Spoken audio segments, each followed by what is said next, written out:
할렐루야. 반갑습니다. 저는 정말 교사분들 뵙고 싶었어요. 네. 잠시만요.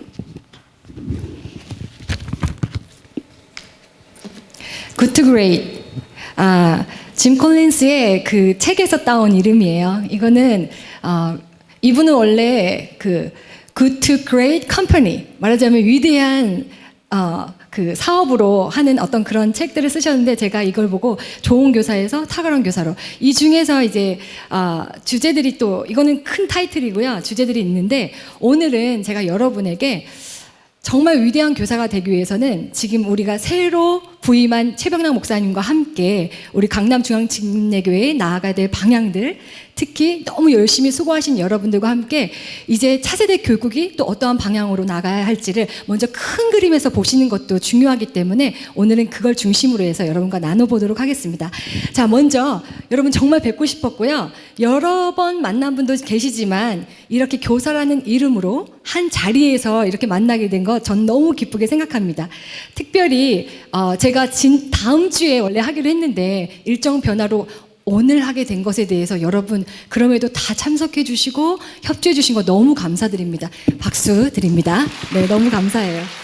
정말 교사로서 이미 좋은 자세를 갖고 계신 거예요.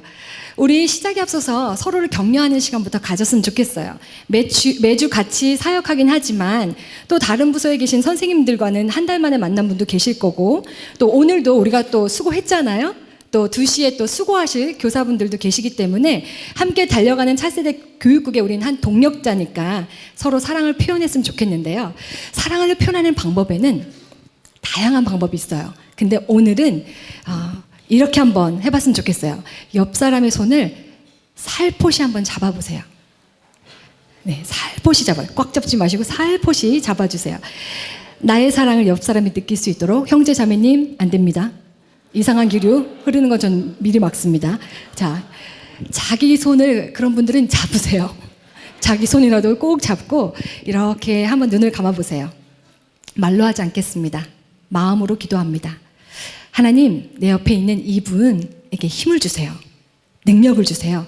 새 힘을 주세요. 이렇게 한번 기도를 속으로 하겠습니다.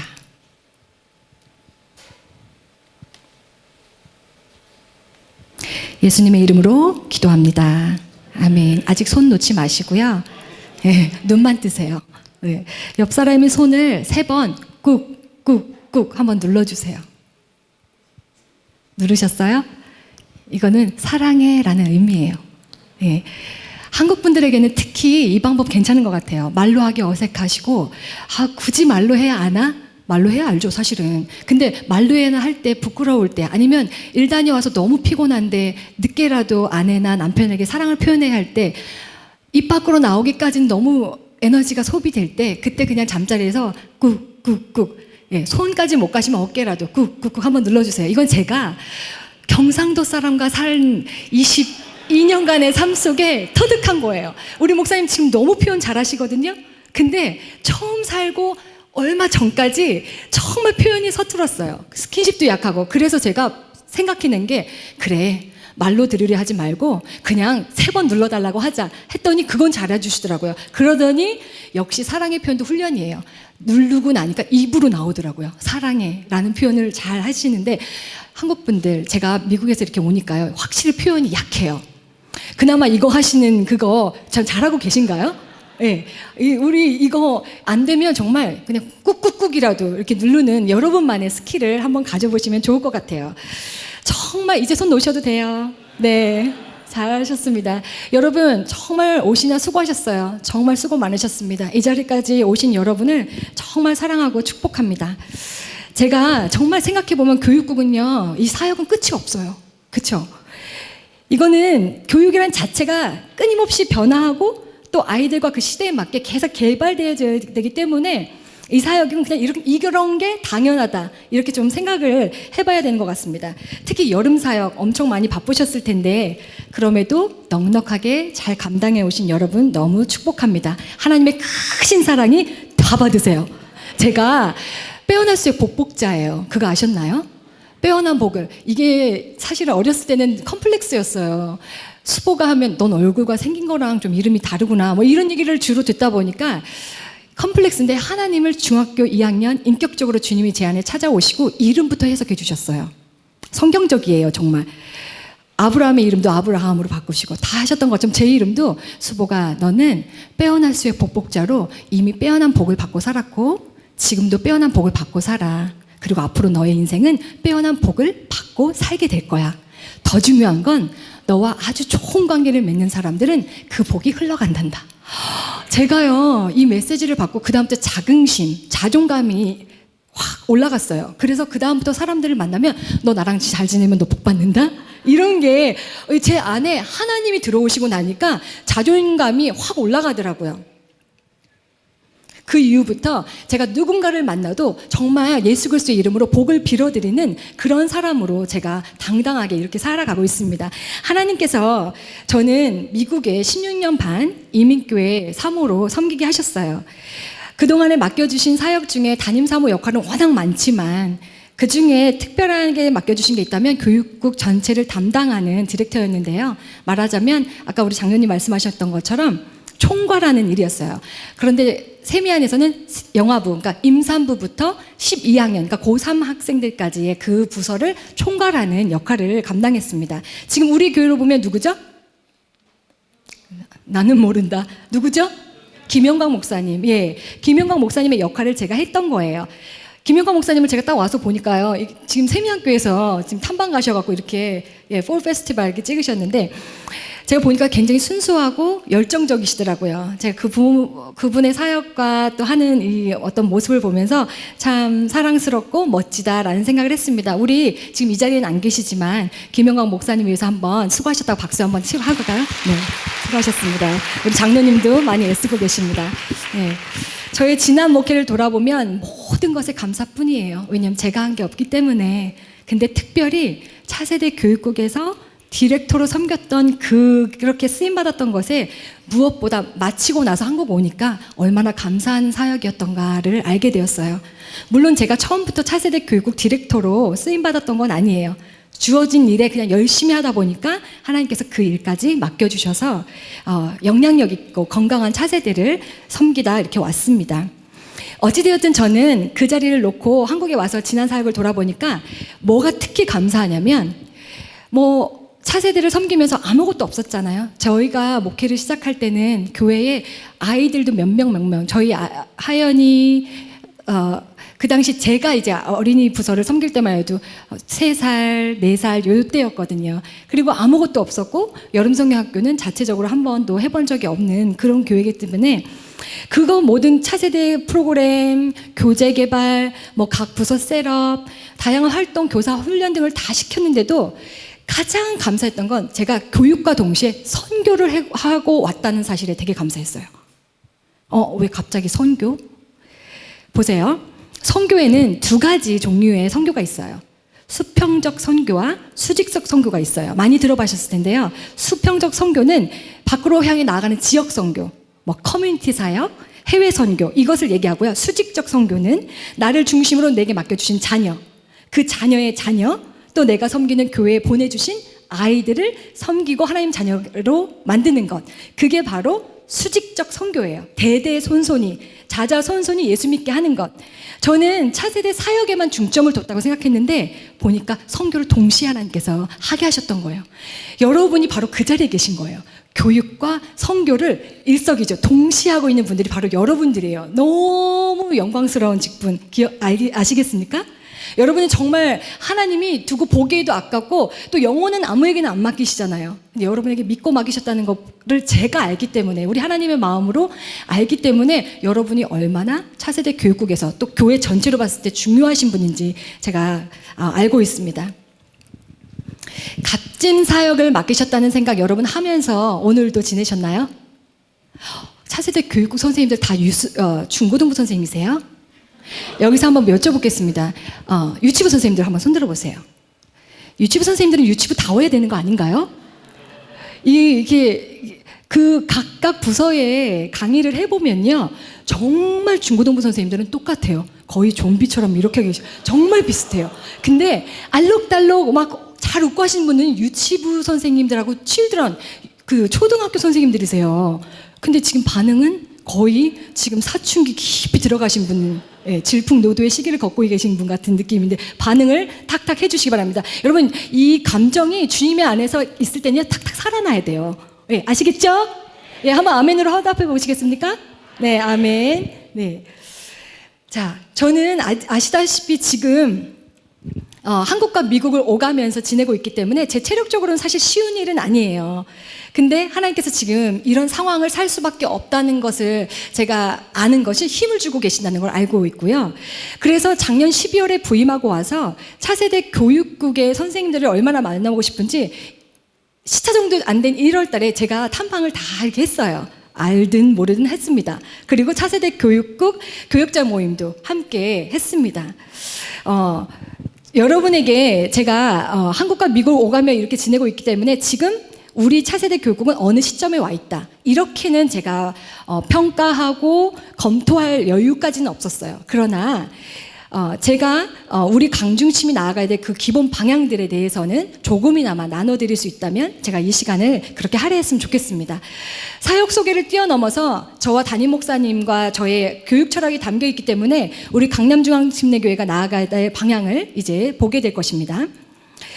하나님은 저를 통해서, 부족한 저를 통해 건강한 차세대 교육국을 세우셨습니다. 어느 교회가 이렇게 할 수 있을까 할 정도로 많은 이민교회에서 배우러 오고 있고요. 기독교 교육을 전공한 사람조차도 이렇게 하기는 좀 어려울 정도로 하나님께서 그 일들을 해오셨어요.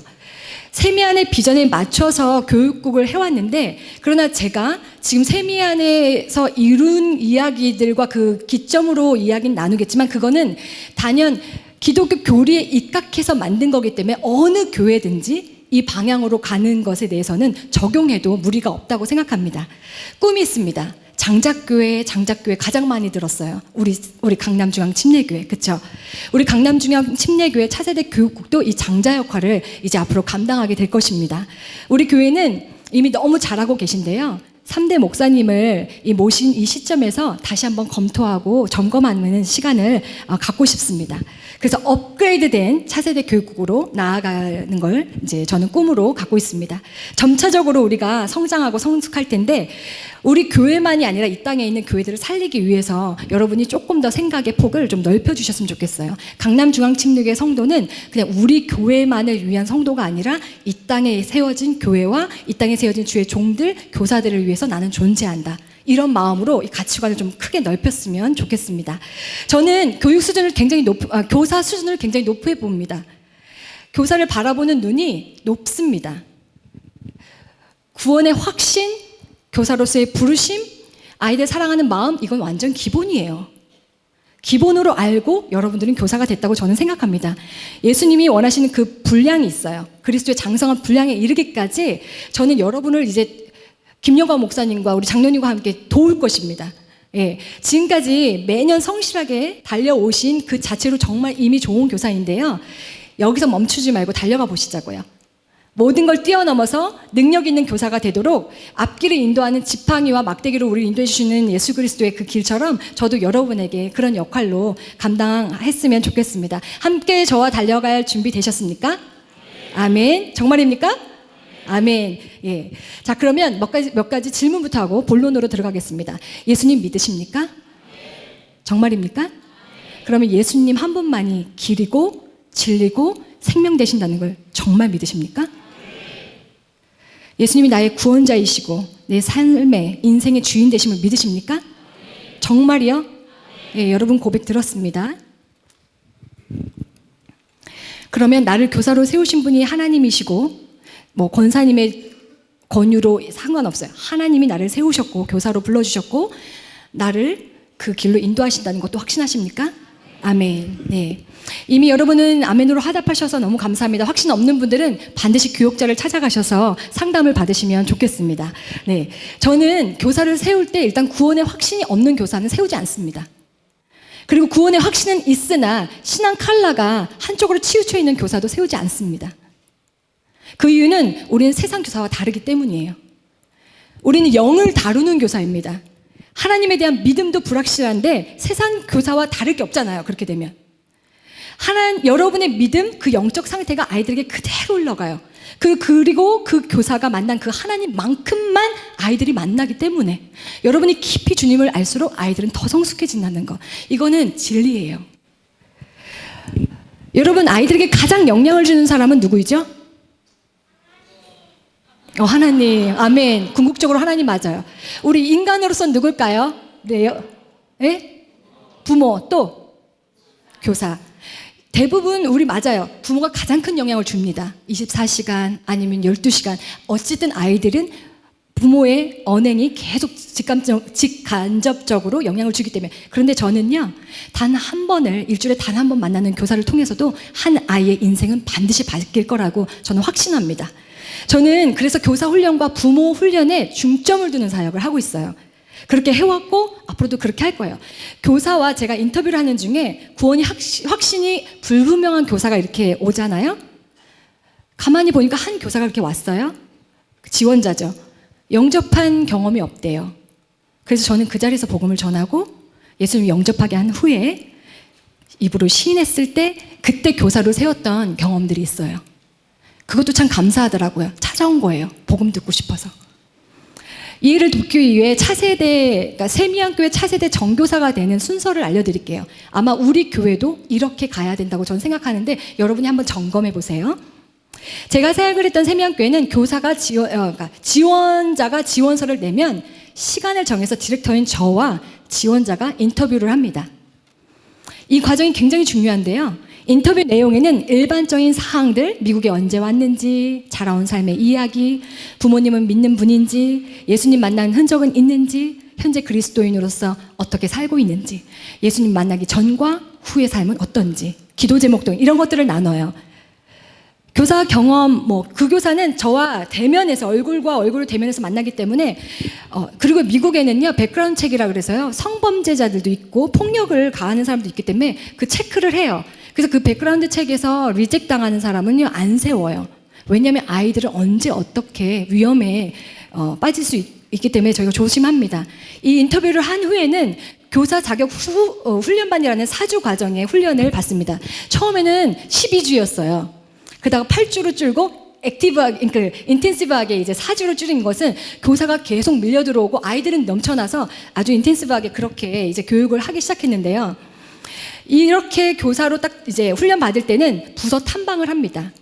왜냐하면 특정 부서를 맡기 전에 차세대 전체 부서 탐방을 시키는 이유는 교육국 전체를 볼 수 있는 안목을 주기 때문이에요. 어쩌면 이곳에서 한 번도 다른 부서에 가서 예배 못 드려본 분들 많으실 거예요. 근데요, 여러분 차세대 교육국은 내 부서, 유치부, 소년부 이게 각각이 아니에요.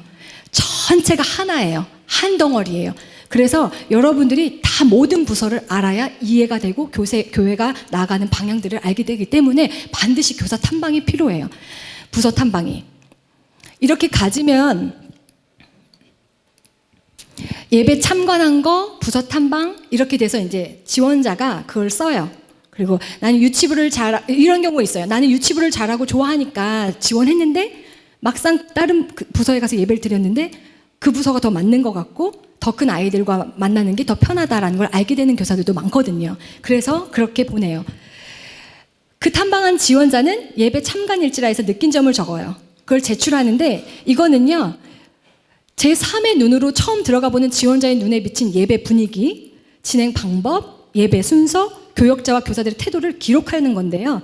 이건 정말 디렉터나 장로님들이 일일이 갈 수 없잖아요. 가서 볼 수 없기 때문에 차세대의 현 주소를 알 수 있는 척도가 됩니다. 그래서 반드시 이것도 부서의 상태를 파악할 수 있기 때문에 하고요. 4주를 마친 지원자는 최종 결정한 부서에 들어가서 한 달간 인턴십을 갖습니다. 견습 기간을. 이 기간에 지원자는 인턴 기간이라 해도 교사와 똑같이 행동하고 같은 시간에 가고 이렇게 해요. 그 인턴십 과정에서 신앙과 아이들을 대하는 태도, 예배에 임하는 태도, 리더십에 순종하는가, 다른 교사와 화합하는가, 그리고 리더십, 그런 것들을 다 보는데요. 이때 한 달을 마치고 나면 담당 교육자가 추천을 해서 보내요. 그럼 제가 받고 최종 승인을 하고 교사 자격증을 드리고 정식 교사로 임명됩니다. 정식 교사로 임명됐을 때 부서 담당 교역자가 훈련을 또 해요. 왜? 그 부서마다 특징과 룰이 있기 때문에. 이렇게 하면요, 여러분, 교사진이 얼마나 탄탄한지 몰라요. 신천지 2단 사이비 다 잡아냅니다. 지원자가 인턴십을 마치고 나서 보류 판정을 받았던 지원자도 있었어요. 여대생이었는데요. 중고등부 탐방 가서 아이들을 자꾸 꾸짖고 한창 사춘기인 애들한테 정죄하는 거예요. 너 이렇게 살면 지옥 간다? 이렇게 계속 폭언을 하는 거예요. 잠시지만 정말 골치 아팠던 일인데 나중에 이야기를 듣고 보니까 물론 예수 믿은 지 2년밖에 안 돼서 열정이 뜨거워요. 막 하루가 급한 거예요. 이 아이들에게 복음을 전해야 되니까. 근데 그게 아이들의 그 상태와 그 수준과 또 그 지원자의 성품이 정결하게, 그러니까 정제되지 않은 상태에서 아이들을 대하니까 상처만 주더라고요.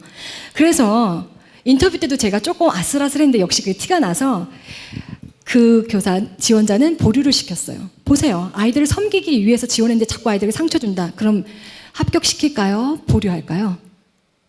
크게 좀 대답해 주세요. 여러분이 혹시 이 안에 들어가 계신 거 아니에요? 그래서 당당히 말씀 못 하시는 거 아니에요? 여러분, 상처 주는 교사가 나였어. 막 이러시는 거 아니죠? 점검하세요. 자, 열정은 있는데 리더가 자꾸 싸운다. 보류할까요? 합격할까요? 안 싸우시는구나. 할렐루야. 네. 자신은 이미 구원받아서 괜찮아요. 본인은. 근데 그 아이가 그 선생님 때문에 평생 상처받아서 교회 떠나면 어떡해요? 그 교사에게 배워서 나중에 상처 주는 자, 교회와 싸우는 자 되면 어떡하냐고요? 막아야죠. 그래서 교사는 모든 것에 직간접적으로 아이들에게 영향을 주기 때문에 특별히 제가 더 심사숙고하고 조심하고 훈련을 시키려고 하는 거예요. 정식 교사가 되는 이 모든 과정과 소요되는 시간을 보면 조금 느리게 걷는 것 같아요. 사모님 그렇게 하고 언제 돼요? 됩니다. 했습니다. 한 교사가 제대로 세워지면 허술한 10교사보다 훨씬 낫습니다. 천천히 가더라도요, 건강한 교회가 세워질 때 그 시스템이 건강해야 우리 교회의 힘이 되는 거예요. 아멘. 특히나 이단이 많은 이 한국 달라스에 어느 성도님이 너무 친절하게 이렇게 찾아오셨어요. 저는 교회를 이제 개척부터 쭉 봤으니까 모든 성도님들을 다 알잖아요. 근데 너무 친절하게 와서 갑자기 저한테 너무 접근하면서 사모님이 가시는 곳엔 저도 가겠어요. 사모님 이번에 선교 가시나요? 저도 가겠어요. 사모님 뭐 필요하신 거면 계속 그러시는 거예요. 고맙습니다 하다가 제가 혹시 신천지신가요? 물어본 적 있어요. 근데 그분이 놀라서 아닌데요. 이제 물론 농담 반 진담 반이지만 저는요, 교회를 지키는 영적인 어미예요. 하나님이 그렇게 부르셔서요, 우리 교회 안에 들어와 있는 혹시라도 잘못된 사상과 이단 세력들은 단연하게 저희는 축출해내야 된다고 생각합니다. 예. 혹시 이곳에 신천지나 구원파, 사이비 종교 이런 데서 오신 분 있으면 지금 바로 나가주세요. 큰일 납니다. 저한테 걸리면 큰일 나요. 그리고 복음에 확신이 없는 분들 있죠? 그때는 부끄러워하지 마시고요. 지금이라도 교역자 찾아가셔서 예수님 영접하세요. 예. 왜냐하면 저는 이미 세워진 교사에 대해서는 제가 믿고 갑니다. 그러나 제가 이렇게 이제 1년, 2년, 3년 지나다 보면요, 사람도 한 3년 지내면요, 아무리 저한테 나이스하게 다가와도요, 3년 이상 돼야 그 사람이 진짜 좋은 사람인지 구분하게 돼요. 사역자도요, 엄청 친절하게 대해도요, 3년 정도 지나면요, 본색이 다 드러나더라고요. 예, 그 악한 성품은요, 반드시 드러나게 돼 있어서 저에게 제가 보니까 우리 교사분들은 진짜 다 좋으세요. 네, 좋으십니다. 네, 그래서 그런 부분들에 대해서 여러분 분명히 구원의 확신을 가지고 사역에 임하는 여러분 되셔야만 Great Teacher 되시는 거예요. 아시죠? 네, 제가 정교사 임명 절차에 필요한 양식들을 잠깐만 보여드릴게요. 다는 안 보이실 수 있겠지만 한번 쭉쭉 넘겨주세요. 이게 지원서예요. 그리고 백그라운드 체크업하는 거고요. 교사 인터뷰하는 내용들, 정교사 추천서, 이게 이제 여러분 부서 교역자가 하시는 거예요. 4주 동안 꾸준히 출석하였는가, 시간을 잘 지켰는가, 그러고 쭉 물어보고 그 다음에 교사 자격증, 이걸 만들어 달랬더니 제 이름으로 만들어 주셨어요. 교사 자격증 이렇게 부여합니다. 제가 이걸 굉장히 자신감 있게 하는 게, 여러분 교사예요. 교사 자격증을 받으셨어요. 어디서나 이제는 섬기실 수 있어요. 강남중앙 침례교회에서. 말하자면 이렇게 믿고 맡긴 권위를 여러분께 드리는, 부여되는 시간이기 때문에 굉장히 중요하다고 생각합니다. 자, 여러분 여기는 이제 교사가 대부분이지만 우리 장로님들 교사하셨던 분들 괜찮았지만 혹시 안 하셨던 분들 있으면 사모님은 지금 계속 어떤 말씀을 하시는 건가, 지금 이게 꼭 필요한가 이러실 수 있는데 다 들으셔야 돼요. 교회 리더인 분들이요, 차세대 교육국의 전체 방향을 잘 모르시면요 나중에 희한하게 우리 교회의 그 조그만 데서 이렇게 빈틈이 생깁니다. 자, 보겠습니다. 제가 차세대 디렉터가 된 경위를 잠시 말씀을 드릴게요. 2002년 첫 담임 목회를 시작했어요. 7월 28일 날 목사 안수 받고 목사님께서 8월 첫 주에 담임을 시작하면서 저는 그냥 미국 교회를 빌려 썼기 때문에 도너츠와 음료수 놓는 그 세팅하는 거 그리고 치우는 거 그게 제 주로 일이었어요. 그렇게 하던 제게 한 번 목회 4년 차 됐을 때 교회가 성전이 한 번 이전을 했어요. 예배당이 또 옮겨졌을 때 목사님이 저한테 이런 제안을 하시는 거예요. 여보, 당신이 사역을 어린이를 좀 맡아보면 어떨까? 물론 저는 그 전에 차일드 케어 하고 다 했는데 정식적으로 어린이 부서를 맡아보면 어떨까? 그러시는 말씀을 들었을 때 그 당시에 이민교회 정서상 사모가 사역하는 교회가 없었어요. 그리고 성도님들의 인식에 목회나 사역은 전사님들이나 목사님들이 하는 거지 사모가 하는 건 아니야. 사모는 주방에서 열심히 그냥 주방 사역이 메인이다 이렇게 생각하실 때였어요. 그래서 제가 하고서 이제 기도를 시작하는데 하나님께서 이런 마음을 주시는 거예요. 이렇게 그 뿌옇게 먼지가 낀 램프를 이렇게 보여주시면서 그걸 누가 이렇게 닦아주는 듯한 느낌이었어요. 꼭 하나님이 저를 돌아봐 주시는 것 같았어요. 왜냐하면 목회 2002년에 시작하면서 2006년에 되기까지 이민교회 목회자는 여러분 이제 목사님 간증을 가끔 들어서 아시겠지만 정말 이런 시녀 이런 종이 없어요. 정말 모든 가정사에 집안일부터 시작해서 이사 라이드 그리고 아이들에 대한 픽업 라이드죠 이게 그리고 어디 전기 쓰는 이런 거 다 하는 게 이제 목회자의 역할이었거든요. 근데 그 당시에 이제 그렇게 지내다 보니까 제가 저 자신을 좀 잊고 살았어요. 중학교 2학년 때 예수님께서 나를 찾아오셔서 그 불같은 열정을 주셨던 그때를 잊어버렸어요. 하나님께서 나를 찾아오셨을 때 하나님의 일을 하면서 살아야 돼. 구원받은 게 너무 감사해서 내 인생을 드려야 되겠구나 해서 하나님 나를 부르신다는 걸 알게 됐어요. 그래서 종신토록 주님의 종이 되어야 되겠다 생각하고 침례신학대학교 기독교 교육학에 결정을 하고 이제 그 신앙생활을 하게 된 거거든요. 그리고 나서 제가 사역했던 모든 것들을 다 잊고 살았던 거예요. 그냥 조용히 얌전하게 그냥 이렇게 그림자처럼. 근데 그 당시에 어떻게 되냐면 목사님이 왜 저에게 그 제안을 하셨냐면 6개월 동안 사우스웨스턴 신학교에 광고를 해도 아무도 지원을 안 하는 거예요. 아무리 기도해도. 그래서 목사님이 아무도 하나님 안 온대요. 우리 교회는 안 온대요. 작고 약한 교회라서 안 온대요. 하나님 어떡할까요? 했는데 하나님께서 문득 네 와이프가 있잖아. 이 마음을 주시더래요. 그래서 저한테 물어보신 거예요. 근데 저는 어깨가 축 처져 있고 뭔가 하나님 앞에 늘 울던 연약한 사모의 삶으로 살고 있었거든요. 근데 하나님이 저에게 그 먼지를 이렇게 닦아주시면서 이제부터 한번 일어나 봐 이러시는 것 같아요. 그래서 여기서 열정이 이렇게 조금씩 막 이렇게 올라오고 있는 중인데 그래도 현실에 제가 자신감이 없더라고요. 내가 주방만 있다가 내가 없으면 주방이 잘 안 돌아가는데 주방이 되게 잘할 것 같이 생기진 않았잖아요. 근데 열심히 했었어요. 네.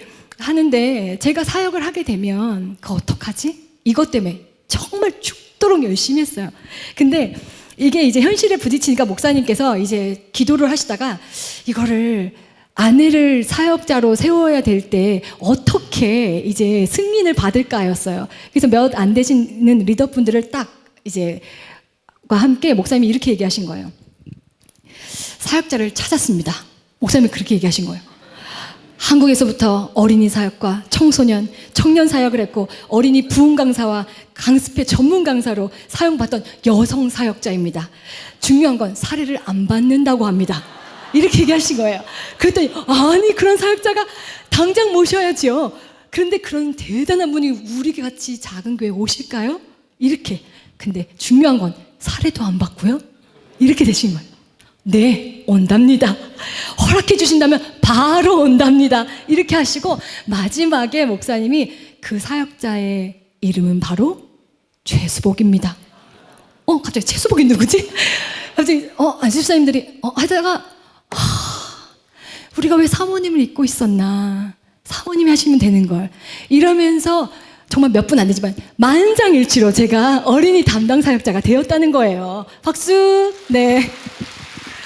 그렇게 해서 어린이 담당 사역자로 있다 보니까 아이들이요, 조그만 기어다니는 애들부터 6학년까지 하면 이게 너무 갭이 크잖아요.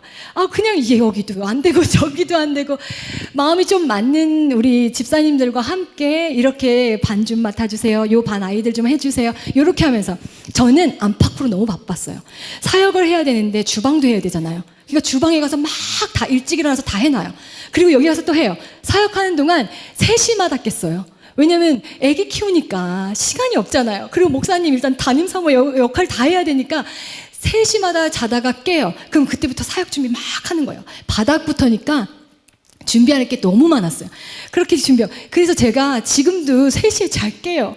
예, 그런 것들이 이제 습관이 되고. 근데 그것도 참 그 시간 활용이 좋아요. 너무 안타까워하지 않으셔도 돼요. 네. 그렇게 하면서 지내다 보니까 이제 반을 좀 나눠야 되겠다 생각하고, 그러니까 그 유치부와 초등부를 좀 나눠야 되겠다 생각할 때 유치부를 누가 맡으면 좋을까 생각할 때 우리 부목사님 사모님들 중에 신학하신 분이 한 분이 계셨어요. 그분께 훈련을 시키고 이렇게 유치부를 떼어줄 때 저는 늘 이렇게 생각해요. 이름, 호칭이 굉장히 중요하다. 호칭 안에 비전이 있고 하나님의 꿈이 있다. 이 마음이 있기 때문에 어떤 이름을 붙여서 갈까 할 때, 기도할 때 하나님께서 처음으로 아장아장 걸어서 교회 나와서 예배드리는 아이들이에요. 꿈의 시작, 인생의 꿈을 가질 수 있는 최초의 시작. 그래서 드림 키드, 드림 키즈 안 했어요. 복수 안 했어요. 왜냐하면 드림, 꿈의 아이 해서 키드 한 거는 한 명의 영혼에게 집중한다는 의미에서 드림 키드라고 정하고요. 그러면 내가 이제 초등학생 맡아야 되는데 뭐라 할까? 사회성이 막 발달하고 개인주의가 막 왕성해지는 그 시기에 잘하면 팀워크만 잘 이루어지면 건강한 아이로 자라거든요. 그래서 팀키드 이렇게 정해서 드림키드는 그 사모님이, 저는 팀키드 이렇게 맡아서 또 열심히 이렇게 사역을 해오고 있었어요. 그러다가 한 번에 또 사역이, 그 교회가 이전하게 됩니다. 2008년에 이전하게 되면서 이제 더 큰 교회를 하나님 주시니까 이제는 그냥 동네에서 우리끼리 너도 잘하고 나도 잘하고 하는 그 관계로는 안 되겠더라고요. 수준을 높여야지. 그래서 이제 세미한 2세 비전을 기도하기 시작했어요. 세미한 2세 비전을 한번 보여주세요. 세미한 교회 2세 비전 이렇게 돼요. 그러니까 세미한이, 우리 교회도요, 강남중앙침례교회 제가 이제 이런 것들을 다 순차적으로 해서 다 짚어갈 거거든요. 세계는 세계와 미국과 한국 그리스도교로잖아요. 세미한 교회는. 그래서 100% 세계인, 100% 미국인, 100% 한국인 크리스찬으로 건강하게 키운다. 이게 바로 차세대, 세미한 교회 차세대 2세 비전이에요. 너무 명확해요. 그러다 보니까 우리 교사들이요, 다 머릿속에 100% 세계인, 100% 미국인, 100% 한국인만 딱 해도요, 우리가 어떻게 키울지가 그림이 그려지니까 너무 클리어하죠? 제가 여기에 만드는 구호가 있었어요. 제가 100% 하면 여러분 세계인 하시고요. 제가 100% 하면 미국인, 100% 한국인 한 다음에 이걸 강하게 쏴야 돼요. 파이어! 아셨죠? 이게 이제 성령의 불, 파이어. 자, 갑니다. 주먹을 쥐고. 100%! 100%! 100%! 파이어! 예, 이렇게 해서 우리는 항상 만나고 헤어짐을 그렇게 했어요. 여기 안에서 막 힘이 나요. 그 클리어한 비전에 여러분들이, 모든 사람들이 나 교사 되고 싶다. 정말 영혼 살리는 일에 나도 동참하고 싶다. 자연스럽게 교사가 많아져서 전 강남중앙침례교회 지금 교사가 잘 안 찾아집니다. 또 한다는 말씀에 저는 보여요. 많이 들어오게 될 거예요. 여러분. 네. 자, 제가 요걸 보면서 함께 설명을 드릴게요. 자, 보세요. 100% 세계인은요, 궁극적인 목표예요. 글로벌 마인드를 심어주는 거예요. 이게 바로 하나님의 마음이거든요. 세계를 품은 그리스도인으로 만들자. 세계를 품은 그리스도인으로 만들자. 이렇게 하기 위해서는 어떤 것을 교회 안에 시스템을 정착시키면 좋을까? 지금 교재도 그렇고요. 좋은 프로그램 너무 많아요. 근데 아무거나 갖다 쓰는 게 우리 교회가 아니에요. 강남중앙침례교회만이 할 수 있는 사역이 있어요. 부르심에 뭐 5대 사역해서 뭐 전도도 나가고 예배드리고 다 있는데요. 그 안에 더 깊이 구체적으로 들어가 보면 강남중앙 침례교회만이 감당해야 될 사역이 있단 말이에요. 그 비전이. 그걸 찾아가야 돼요. 근데 지금 세미한교회는 이렇게 됐어요. 글로벌 마인드를 심어준다 해서 기도하는데 선교 사역을 가르치면, 선교 교육을 하면 예수 그리스도 하나님의 마음이 그대로 들어오겠다 생각을 하고 고민하고 연구한 끝에 CIA라는 프로그램을 정착하게 됐어요. Children in Action. 움직이는 아이들 해가지고요. 활동을 중점으로 해서 애들이요. 제가 미국에 가서 굉장히 놀란 게 뭐냐면, 미국은 기본적으로 그리스도 그 기독교에 의해서, 기반에 의해서 세워졌잖아요. 그래서 그 뿌리가 깊어서 생활이 선교더라고요. 근데 제가 한국에 있을 당시만 해도, 지금은 많이 달라졌어요. 선교적인 삶 많이 이제 강의 듣고 배우셨거든요. 제가 떠날 때만 해도 나가는 선교, 후원하는 선교, 이거를 주로 해외 선교죠. 구체적으로 그걸 선교라고 했어요. 그런데 미국을 가니까 사람들 삶 자체가 긍휼함과 전도와 돕는 일이 너무 삶과 신앙이 일치된 걸 보고 저는 사실 깜짝 놀랐어요. 그러니까 그걸 2세 아이들을 데려다 놓고 한국에서 교육을 받은 엄마들이 아무리 잘 가르쳐 봤자 그 교육 어디 안 가거든요. 똑같아요. 여기서 하듯이 하면. 그래서 이 CIA를 통해서 아이들에게 글로벌 마인드를 심어주자 해서 이제 교육을 해서 주로 프로젝트 위주로 해요. 그래서 이 땅을 만드신 하나님을 얘기하면서, 그리고 남을 돕는 거, 뭐 양말 프로젝트, 아니면 뭐 이웃 돕기, 난민, 이런 식으로 애들을 활동하게 하고, 이게 연계되어서 선교지 인디안 선교로 나가니까요. 아이들이요 굉장히 깊이 있게 선교를 이해하면서 선교에 그 좋은 열매를 맺게 되더라고요. 요렇게 생겨서 여기가 칠드런은 그렇고요. 미션 프렌즈라 그래서 그 유치부는 이렇게 해요. 유치부 아이들 보세요. 엄마가 보여주는 거 학교, 뭐 유치부죠. 유치원, 교회 이렇게밖에 아이들이 볼 수 있는 게 한계가 있잖아요. 그 지도를 펴놔요. 지도를 펴고 여기는 아시아야, 여기는 유럽이야, 이렇게 가르쳐줘요. 그러니까 하나님이 만드신 세계가 나는 여기만인 줄 알았는데 이렇게 넓구나, 이렇게 해서 애들의 눈을 열어주는 거예요. 세계관을 열어주면서, 그런데 여기 중국에는 뭘 먹고 살아, 그리고 중국의 문화는 이거야. 근데 그 중국에 우리처럼 예수를 믿는 사람이 가서 예수님의 복음을 전하고 있어. 그분을 선교사라고 불러. 이렇게 가르쳐주는 거예요. 그렇게 하면 아이들이 I'm a missionary 이러고 다녀요. 나는 선교사입니다. 그래서 CIA 미션 프렌즈 들어온 애들은요 다 선교사라고 생각해요. 중요한 건 내 직장이 선교지고요, 내 가정이 선교지고, 내가 가는 모든 곳이 선교지가 되니까 이 확장이 확 되는 거예요. 이 마인셋을 애들에게 심어주니까요, 아이들의 이 마음이 나만 잘 먹고 잘 살면 돼, 내 돈 먹고. 이 인도 사람들은 진짜 나만 먹고 잘 사는 그게 힌두교의 그 정신이 그게 있어서 그 많더라고요. 근데 우리 그리스도인들은 하나님은 완전 세상을 향해 나아가라고 말씀하셨잖아요. 그 마인드를 잘 배우게 됩니다. 그럼 100% 미국인을 할 때는 하나님, 청교도 정신으로 세워진 이 나라를 통해 배울 수 있는 게 뭘까요?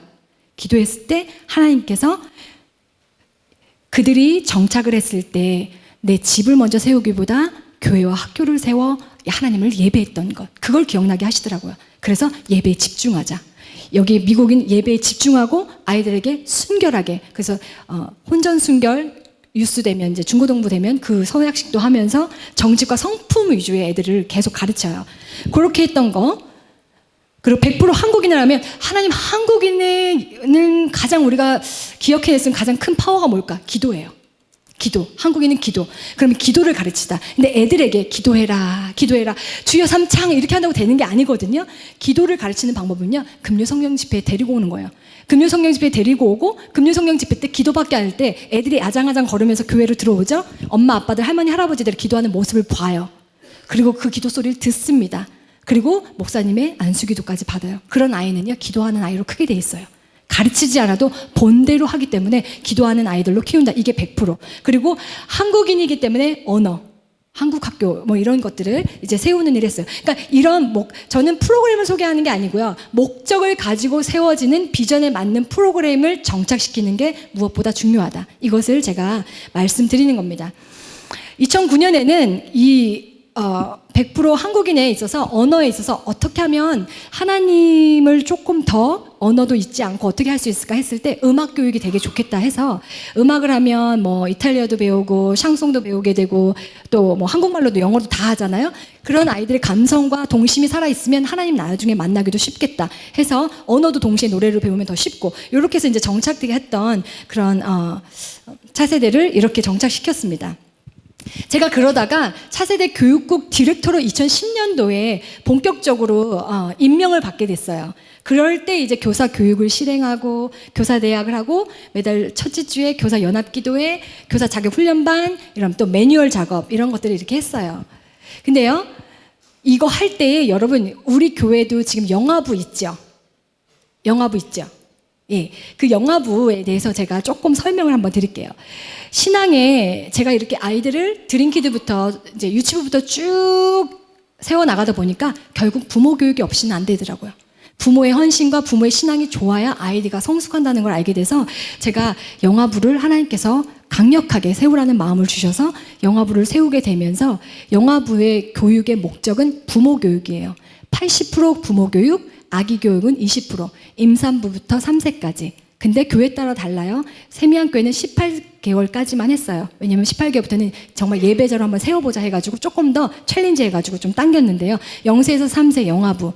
그 부서에 이렇게 들어오면 엄마 아빠가 바른 예배자로 서는 거, 아기 토요일날 예배 준비시키는 거, 헌금 준비시키는 거, 어떻게 이런 것들을 다 훈련합니다.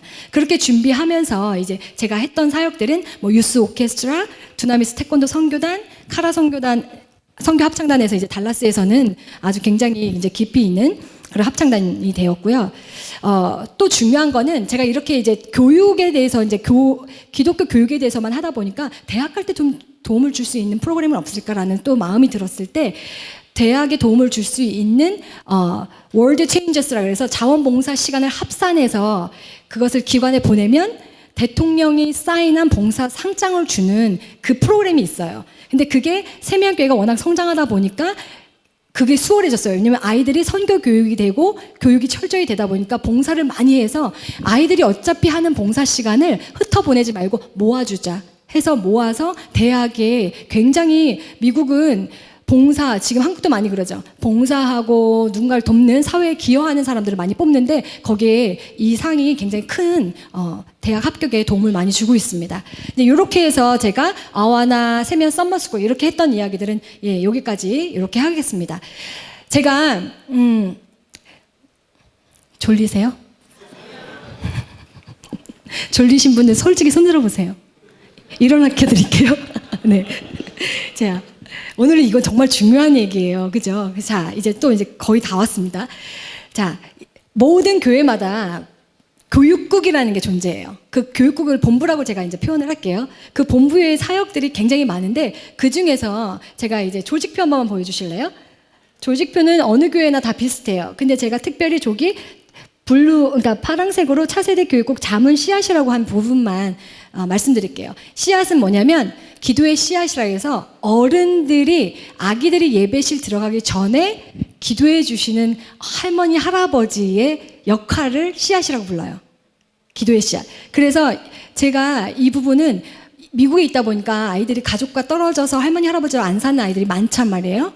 그리고 또 설령 산다 해도 믿음이 없는 할머니 할아버지들 속에 있으면 기도받지 못하고 살아가는 애들 많아요. 그걸 생각했을 때 그 믿음의 계승을 위해서 교회에 몸은 연약해져서 아이들 막 유치부는 가서 예쁜데 무릎이 관절이 아프고 에너지가 없는 분들에게 어르신들 중에 기도의 자리에 씨앗이라는 직분을 드리면 너무 행복해 하셔서 애들이 들어오면 줄을 서요. 할머니, 할아버지한테 기도받고 들어가요.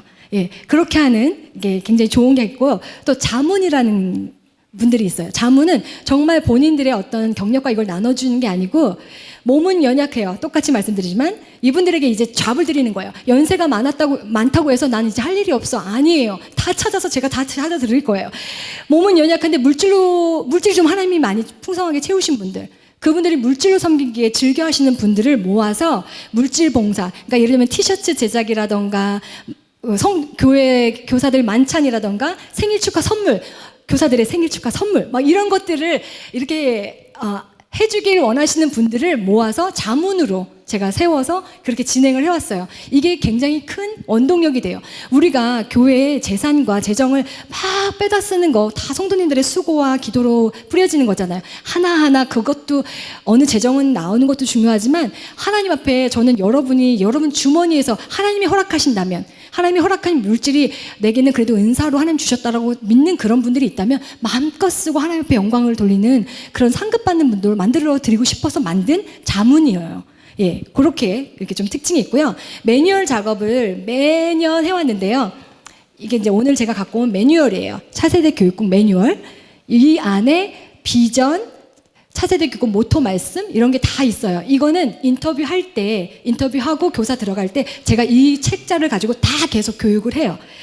여기서 중요한 건 문서화 해놓고 조직을 운영해서는 안 됩니다. 그러면 그 문서에 갇히게 돼요. 매뉴얼 같은 건 살아있는 언어가 돼야 되고 실행할 수 있는 것들로 돼야 돼서 지속적으로 검토하고 점검하고 보완해서 매년 업그레이드 시켜야 돼요. 그래야 조직이 살아있고 이 글이 글로 끝나지 않아요. 근데 많은 부서와 조직들이 회칙부터 만드는 분들이 있어요. no way. 안 좋아요. 그거는요, 뭘 하겠다는 게 아니에요. 사역은 역동성이에요. 생명력 있는 하나님의 능력이 임해서 하는 게 주의 사역이기 때문에 이 문서가요, 우리 살아있는 그러니까 움직이는 거를 언어로 만든 것 뿐이에요. 이게 만들고 조직이 세워진 게 아니라. 그걸 반드시 기억하셔서 지금 되어가고 있는 이 실정으로 매뉴얼을 만들어야 돼요.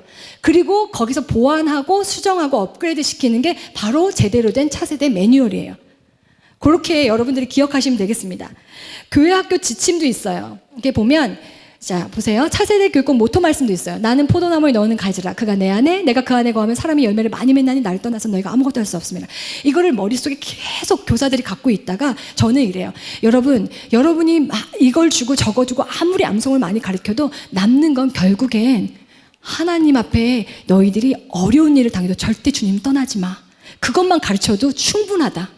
예, 여러분들이 암송을 잘 못해요. 성경의 지식이 부족해요. 괜찮아요. 하나님 앞에 떠나지 않는 신앙인들로만 만들어줘도요, 큰일 하시는 거예요. 반드시 주님을 떠나고 싶고 서운할 때가 오잖아요. 그러신 적 있었잖아요. 주님께 서운했던 적 우리도 다 있잖아요. 근데 그 어린아이들이 인생을 살아가면서 하나님을 떠나고 싶을 때 절대 떠나지 마. 주님 안에 거할 때 열매를 맺게 돼 있어. 주님 안에 있을 때 하나님이 풍성한 열매와 선물을 주셔 라는 것을 아이들로 하여금 알게 하기 위해서는 이 말씀만 여러분 가슴에 제가 새기라고 그래요. 이 말씀은 정말 저희 차세대에도 제가 드리고 싶은 말씀입니다. 그 외에도 많은 것들이 있죠. 자, 또 한번 양식에서 교사 사임에 대해서 한번 볼게요. 차세대 교육국은 제가 아까도 말씀드렸지만 영화부에서 고3까지 이게 하나예요, 하나. 그래서 교사로 섬기다가 사임하시게 되는 경우가 있어요. 그래서 사임하시게 되는 거는 그 작성을 해서 제출을 해야 되고요. 휴직. 그래도 어느 이유에서건 한 달이든 또 어디 갔다 오건 이렇게 될 때도 또 이걸 작성해서 내시고, 이제 앞으로 저희는 점진적으로 어린아이부터 고3까지 이르를 때 어떻게 아이들을 키워낼지를 전체를 보게 될 거예요. 여러분이 유치만 섬긴다고 유치부만 아는 게 아니라 전체 내가 이 모자이크에 이 조각만 잘 넣어도 그 다음 선생님은 그 다음 아이들을 잘 가르치게 되어 있어. 이 아이가 또 크면 그 다음 선생님이 또 요거 부분만 잘 집중력으로 가르치면 된다는 거예요. 그래서 스프라웃 때는 청지기 자세로 자녀를 양육하도록 부모를 돕고, 아기는 예배에 나왔다는 자체만으로도 예배자가 된 거고요. 그러면서 주일 준비하는 것들 실천 사항으로 하고요. 드림키드가 딱 되면요, 컨셉 잡는 시기라고 딱 머리에 놓으세요. 지금 여기 유치부 선생님들 손 들어보세요. 네, 유치부 선생님들은 잘 들어주세요. 여러분들은 지금 어떤 시기에 있냐면 아이들에게 이제 신앙의 그 기본 개념을 넣어주는 시기에 있어요. 하나님은 누구신가? 예수님은 누구신가? 성경이란? 창조, 교회, 가족은, 이러면서 10가지 컨셉이 딱 있는데 그 중에서 8가지만 딱 가르치면 돼요. 제가 교역자들을 드리려고 갖고 왔고요. 이 매뉴얼에는 다 있는데 그 연령별에 맞춰서 여러분들이 교육을 해야 돼요. 아이가 아직 정신적으로나 사회성이 발달이 안 됐을 때에 십자가의 예수님을 가르쳐주기 위해서 너무 무시무시한 얘기, 하나님은 너를 벌하실 거야, 넌 지옥으로 툭 떨어지게 됐어. 애기들한테 그러면 안 돼요. 애기들한테는요, 사랑의 하나님, 우리의 기도를 응답하신 하나님, 우리의 마음을 다 아시는 하나님, 이 땅을 아름답게 만드신 하나님, 이걸 가르쳐야 되는데 지옥에 간다. 이렇게 되면 안 돼요. 그럼 애들은 뇌에 데미지를 입는단 말이죠. 그거는요, 4학년 이상 되는 선생님들 가르치시면 돼요. 애들이 선과 악을 분별할 수 있을 때. 그렇기 때문에 이 학습, 이 레벨에 맞춰서 가르치는 부분들에 대해서 제가 나중에 매뉴얼이 작성되면 나눠드리든지 아니면 그것만 카피해서 나눠드리든지, 영어가 편하신 분은 영어로 제가 나눠드리든지 이렇게 해드리도록 할게요. 나중에 그거는 이제 장로님과 우리 이렇게 리더분들과 얘기를 나눠보도록 하겠습니다. 그래서 그렇게 이제 그 개념을 가르쳐야 돼요. 왜냐하면 여러분 수학을 잘하는 사람은 이 공식을 딱 알잖아요. 그래서 이때는 예수님이 누군지 딱 배우면 나중에 팀키드 그 초등학교가 됐을 때 예수님이 다시 살아나셨어요. 부활하셨어요 하면 예수님이 딱 누군지 알아요. 근데 한 번도 그걸 안 들어봤던 애들 어떻겠어요? 아, 뭐야, 예수님이 어떤 분이 다 듣고 나서 아, 그런 분이 예수님이구나. 요만큼 배우겠죠. 근데 우리 교회에 오는 유치부 아이들을 여러분들이 미리미리 하나님이 누구신지, 예수님이 누구신지, 교회는 예수님을 믿는 사람들의 모임이고 너를 사랑하는 사람들이 모여 있는 곳이고 또 가족들은 하나님이 너를 너무 사랑해서 엄마 아빠를 너에게 보내주셨어. 이렇게 이제 가르쳐 주시는 것을 컨셉을 잡아주시면 팀키드 딱 올라가요. 올라가면 6년 동안 뭘 배우냐면 성경 통독을 하게 하는 게 좋아요. 왜냐하면 아이들이 집중해서 성경을 다 겉으로 할 수 있는 시간이 별로 없어요. 왜냐하면 유스 청소년기가 되면 이제 아이들의 컨텐츠에 맞춰서 지금 현재 아이들이 겪고 있는 이성 문제, 학교에 대한 문제, 그 친구와의 교우 문제 이런 것들도 같이 성경에서 다뤄주면서 아이들이 그 분별력을 갖게 해주기 위해서 다르거든요. 그렇기 때문에 그 초등학교 때는 그렇게 2번을 통독하기 위해서, 그리고 또 이걸 왜 하냐면 전사님들이 딱 이렇게 차세대 교육국 전사님들은 의외로 많이 바뀌어요. 바뀌면 오시면 했던 설교 다 하고 6년 동안 되면요 똑같이 다윗과 골리앗만 막 20번 듣고 막 애들이 졸업해요. 황당하지 않아요? 그러니까 왜냐하면 설교하기 좋은 설교만 픽업해요. 왜냐하면 제가 전도사 해봐서 알아요. 이게 이야기 설교하기 좋은 설교 있거든요. 그거를 초등학교 때 하거든요. 근데 그러면 안 돼요. 설교가 어려워도 전해야 될 건 복음이기 때문에 성경을요, 창세기부터 요한계시록까지 다 훑어줘요. 근데요, 처음에는 갈보리 채플이라 그래서 6년에 한 번 통독하는 거를 처음에 실시해봤는데 6년이 좀 길더라고요. 왜냐면 4학년 때 온 아이, 3학년 때 온 아이가 한 번도 못 뛰고 가요. 그래서 하나님, 좀 더 짧게 한 3년에 한 번씩 했으면 좋겠다 했는데 미국에서 가스펠 프라작이라는 라이프웨이 침례교단에서 만든 교재가 나오게 된 거예요. 그래서 이제 그거를 오래전부터 쓰게 됐는데 3년에 한 번씩 되니까 교육자가 만약에 오늘 교육자가 사임하고 타주로 가거나 다른 지역으로 가시잖아요. 그러면 그 다음 사역자는요, 그 다음 거 바톤 받아서 그냥 그 다음 거 가르치면 돼요. 그 선생님들도 안 헷갈려요. 아, 그 다음 주 사역자가 바뀌어도 그 다음 주 교재는 이거구나. 이렇게 알 수 있기 위해서 요거를 정착해야 돼요. 이것저것 설교와 분만 공부 다르게 하는 게 아니라 완전 정착해야 되는데, 시중에 나와 있는 교재 중에서 그런 걸 찾아내는 것도 능력이고요. 찾아내야 되고요. 아니면 정 없으면 개발해내는 거. 예, 그렇게 여러분 아시면 됩니다.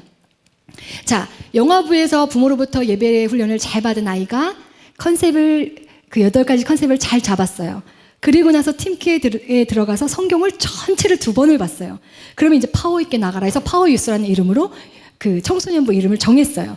자, 그 아이들에게는 이제 사회 문제를 다뤄줘야 돼요. 왜냐면 아이들이 직접적으로 아직 미소년이긴 하지만 세상에 나아가는 지금 분별력이 필요한 시기이기 때문에 아이들의 어떤 이성교제, 가치관 이런 것들을 키워주기 위해서 교리뿐만 아니라 신앙교육뿐만 아니라 사회를 보는 눈을 그때 잘 심어줘야 돼요. 이미 물론 그런 것들을 다 해요, 밑에서도. 그래서 좀 더 집중적으로. 또 한 가지, 중고등학교 시절에 반드시 주님을 만나게 하고 내가 이 사역을 노리라. 이걸 여러분 목표를 두셔야 돼요. 교육자들도 마찬가지고요. 교사들도 내가 만난 아이는 반드시 예수님 믿어야 돼. 반드시 이걸 완전 골로 잡아야 돼요. 그러셔야 곧 초등학교 때까지 이제 인격적으로 주님 만나는 거는 조금 어려워요. 근데 중고등학교 때 인생의 방황 시기, 고민하는 시기에 그때 예수님이 쑥 들어가기 쉽거든요. 그때 아이들에게 복음을 확 전해줘야 돼요. 그래서 정기적으로 복음 전하는 그런 시간들이 있어야 되고요. 반 선생님도요, 전도사님만 믿지 말고 여러분들이 계속 전해주셔야 돼요. 그래서 얘가 대학교 가기 전까지 반드시 주님을 만나게 해주셔야 해요, 여러분. 진짜. 이때 안 만나면 너무 어려워요. 너무 어려워요. 여러분도 어려우셨잖아요. 여기서 주일학교 출신 한번 손들어 보세요. 주일학교 출신. 결혼하고 예수님 믿었다. 확연히 다르잖아요. 그죠?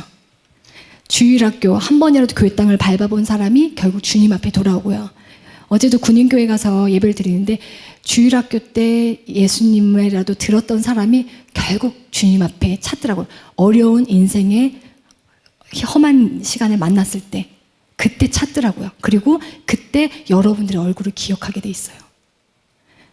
가정에서는 늘 엄마 아빠로 인해서 야단도 많이 맞고 또 심지어 엮이는 가정에서 자란 아이들이 교회 와서 여러분이 사랑해 주시는 그 긍정적인 언어와 축복의 메시지 미소만 봐도요 살아난다고요. 한 명만 나를 그대로 받아줘도 애들 산다고요. 자살률 줄일 수 있다고요.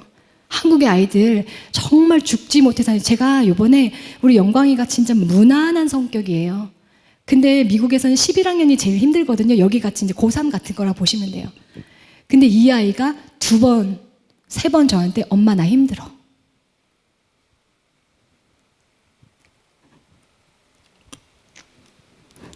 엄마 나 힘들어. 그때 제가 있어주지 못하는 게 너무 가슴이 아픈데 하나님 그래서 붙잡아 주세요. 더 기도하고 왔는데요. 한동안은 또 아이가 마음이 정리될 때까지 좀 이렇게 관심 가져야 돼요. 왜냐면 이 시기는 다시 안 오니까. 그죠? 여러분은 제가 계속 이제 앞으로 볼 수 있는데요.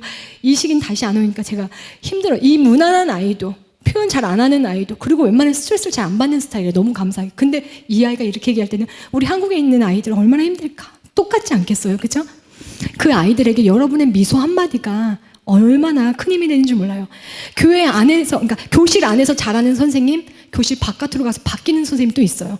너무 좋아, I love you, 너무 예쁘다고 밖에 나가면 이러시는 분들도 있어요. 여러분, 그럴 때 더 큰 상처 받아요. 차라리 일관적이세요. 예? 예. 근데 정말 그래요. 여러분이 안팎으로, 왜냐면 우린 모델이에요. 여러분, 우리는요, 애들이요, 이제는 도청자치를 가지고 이렇게 쫙 보고 있어요. 여러분이, 제가 이제 청년 선생님들 만났다 그랬잖아요. 테이블에 앉지 마라. 테이블은 애들한테 이렇게 가르치잖아요. 테이블은 공부하거나 식사하는 곳이야. 이렇게 가르쳤단 말이에요. 근데 선생님들이 거기에 턱 걸터 앉아서 얘기해요. 교실에선 그렇게 가르쳐 놓고 청년들끼리 만나서 얘기할 때는 자기도 모르게 거기에 걸터 앉고 있어요. 그때 지나갈 땐 저는요, 일어나. 바로 그래요. 스탠드업? 이러면, 이러고 하는데 이게요, 진짜 똑같아야 돼요. 삶이나 가르침이나 똑같아야 돼요. 이제 그런 부분에 있어서 이제 교사들, 예. 차세대 우리가요 전인적 그리스도인으로 아이들을 만들기 위해서 이제 제가 이 커리큘럼을 쭉 만들었습니다. 그래서 스프라웃부터 중고등학까지 되면 0세부터 12학년까지의 전인적인 그리스도인으로 자란다. 이 파란색 글씨에 원래 그렇게 써 있는데 지금 안 보이는 거예요. 많은 교회들이 성인 중심의 사역을 하고 싶어서가 아니라 자연스럽게 하고 계세요. 주일학교 차세대 사역에 있어서 비중을 안 두는 것을 보는데요. 중요한 건 비중을 안 두는지 잘 모른다는 사실이에요. 세미안교회는 실제적으로 이민교회에서 역사의 획을 걷고 짧은 기간에 급성장했지만 가장 건강하게 성장하고 있는 교회라고 평을 받고 있는데 이 세미안교회 사역의 건강성은 어른과 아이 사역에 구분이 없었다는 거예요. 함께 갔어요. 하나로 움직였어요. 차세대 경험이 있는 성도와 없는 성도도요 차이가 나더라고요. 죄송합니다. 경험이 없으셨던 분들을 개인적인 감정 때문에 그런 건 아닙니다.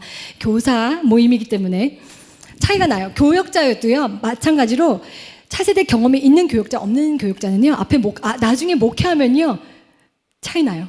그래서 우리 차세대 교역자로 지금 섬기는 사역자들은요 진짜 복 받은 분들이에요. 힘들다 생각하지 마시고 이게 내게 굴러 들어온 하나님 허락하신 복이다 이렇게 생각하시면 돼요.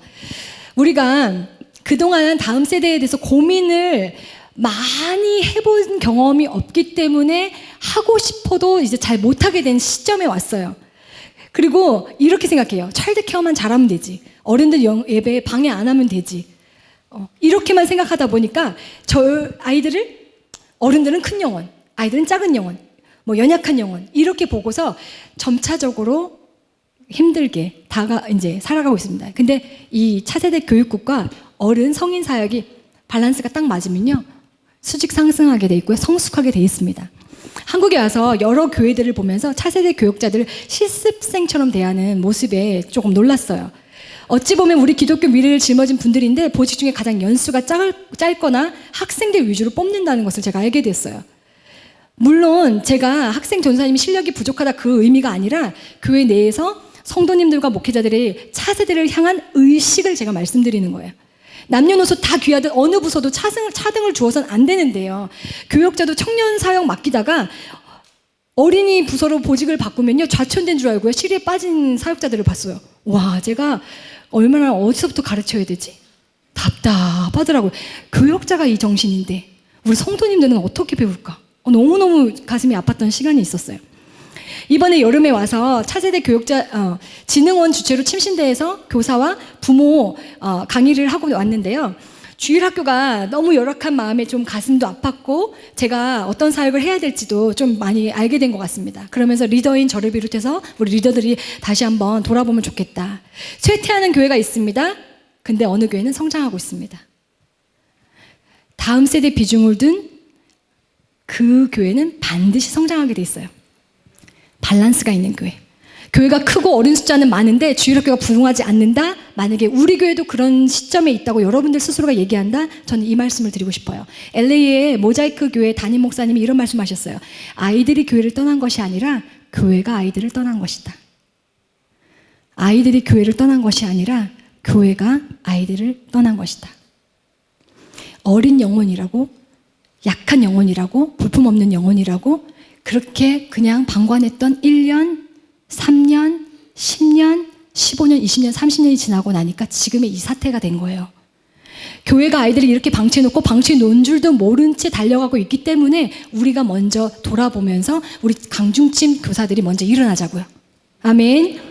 자, 이제 마지막으로 여러분과 저희 부부는 새로운 시대에, 새로운 스테이지에 서 있습니다. 우리 하나님은 최병락 담임 목사님과 이수옥 사모를 중심으로 하나님께서 원하시는 멋진 그림을 우리 교회와 성도들에게 전해주실 것입니다. 우리 모두에게 필요한 것이 있다면 순종과 유연성이에요. 변화에 대한 유연성과 그 어떤 지시에 대한 순종이 있어야만 반드시 성장이 돼요. 성장하기 위해서는 성장통이 따르는데 그 성장통 아프다고 안 하면 성장할 수가 없어요. 앞으로 3년간은 많은 부분에서 변화를 보게 될 거예요. 5년이면 정착되고 그 다음에 반석에 딱 서면 바로 수직 상승하게 될 텐데 저희 부부 태평양 건너 그냥 온 거 아닙니다. 장난 아니거든요. 와보니까 그냥 온 거 아니에요. 정말 최고의 건강하고 영향력 있는 교회의 성도, 심지어 자녀까지 내려놓고 여러분이 아는 것보다 훨씬 더 건강한, 아주 건강하다고, 여러분이 아이디어라다 생각하는 그 교회 있죠?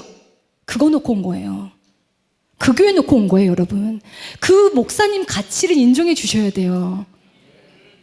예. 근데 하나님이 하셨어요. 하나님이 하셨어요. 자녀까지 놓고 왔는데, 주님의 부르심과 사명 때문에 왔는데, 강남중앙침례교회를 너무도 사랑하시고, 지금부터 다시 묶어서 쓰고 싶다 하신 하나님의 음성을 듣고 왔어요. 여러분을 너무 사랑하신 하나님을 느껴요. 하나님께서 두루두루 찾다가 이 교회에 누가 가장 지금 이 시점에 맞을까 하다가 최병락 내 종을 세워 이 교회를 다시 세우리라, 더 건강하게 영향력 있는 교회로 쓰리라, 그 말씀에 순종하고 왔습니다. 저희가 바라보는 눈은요, 그냥 보통 사람의 눈이 아니에요. 영의 눈이 열려서 하나님께서 우리 교회를 통해서 이뤄가실 놀라운 것들을 이미 보고 있는데 그걸 같이 봤으면 좋겠어요. 예. 그러니까 앞으로 펼쳐질 새로운 일들에 우리 모두가 볼 수 있기를 기도합니다.